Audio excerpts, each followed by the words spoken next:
Phantom, how's it going? Today we're going to be covering the Dark Knight himself, Batman, and more specifically, what books, if you are new to Batman or just breaking into comics, that you can check out, and you don't have to worry about continuity, so that's a relief for a lot of you. Let's get into it. The first one that we are going to look at is the quintessential classic, The Dark Knight Returns by Frank Miller.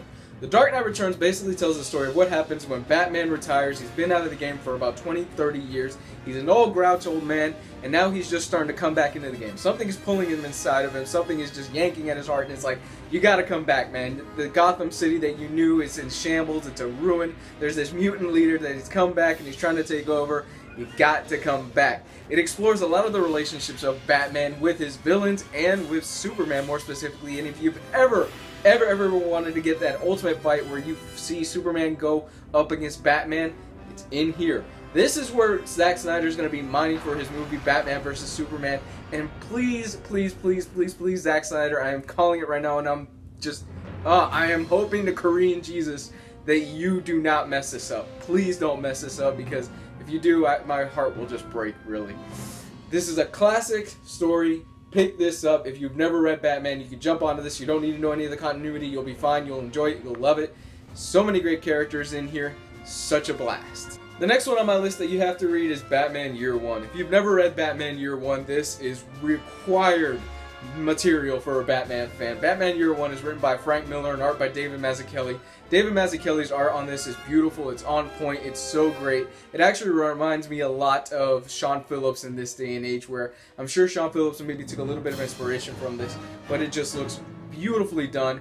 You get characters like Catwoman in here. You get Jim Gordon, as Jim Gordon is starting to come out into the city, and he's just starting to come into his beat and his own. This is as much of a Jim Gordon story as it is a Batman story. And if you've ever wondered what Batman's origin is, or if you're saying to yourself, hey, I've read Batman's origin, I know Batman, I know all about him, you know, his parents die, he goes traveling around the world. This is something that you have to read, even if you know his origin. It is beautiful, it is great, it's pointed, it's just sharp dialogue all the way through. 4 issues, really cheap, and you can find it anywhere online right now. Out of all the books in my list that I am going to tell you, if you take anything away from this video, you have to get The Killing Joke, written by Alan Moore and art by Brian Bolland. The Killing Joke is a book that, to me, shows the Joker at his most scariest, at his most conniving, at his most evil, and at his most frightening. In this story, basically what ends up happening is that Batman starts out in Arkham Asylum, and he's interviewing what he thinks is the Joker. Turns out the Joker escaped. Now, the Joker's goal in this story is that he is going to prove that if one person has one bad day, they can snap just as bad as the Joker. It is a story that is frightening, and it is one that to this day leaves just a creepiness and chills down my spine when you get to the end of this. It's something that to this day I hold it in such a high pedestal, and it is probably one of my favorite works of Alan Moore. The art on this, fantastic. The writing on it, fantastic. This is something that to this day I hold it at such a high pedestal, and it's really, Scott Snyder has been given a lot of credit for what he's done with the Joker, but to me this is the ultimate Joker story. This sort of, and I'm using this very lightly, tells the Joker origin. If you've ever been curious about that, it introduces the Red Hood. This is what you pick up. And after you finish this, I'm going to actually make a challenge for you. If you do finish this, go listen to Grant Morrison's statement on the ending of this, on Fat Man on Batman, and let me know what you think, because I don't necessarily think he's right on it, but it holds a lot of weight. So definitely get this one. This next one I'm going to recommend to you guys, that if you're just starting on Batman, if you're looking for something fresh, something great, something modern, this is where you start. The New 52 Batman, #1, Volume 1 right there. And you start with The Court of Owls. The Court of Owls is a phenomenal story. It is really great, written by Scott Snyder, art by Greg Capullo, just all the way through. What ends up happening is that there's this cabal of new villains that have introduced themselves in Gotham, and they've been around for hundreds and hundreds of years, called the Court of Owls. And the Court of Owls are resurrecting these beings called the Talon, and they have big plans for Gotham City. I'm not going to give anything else away, just know that there are 2 hardcovers that collecting the entire Court of Owls story. Yes, some fans have problems with the way that it ends. I personally think it ended just fine. I posted a review of it earlier on, and I'm going to link that video here.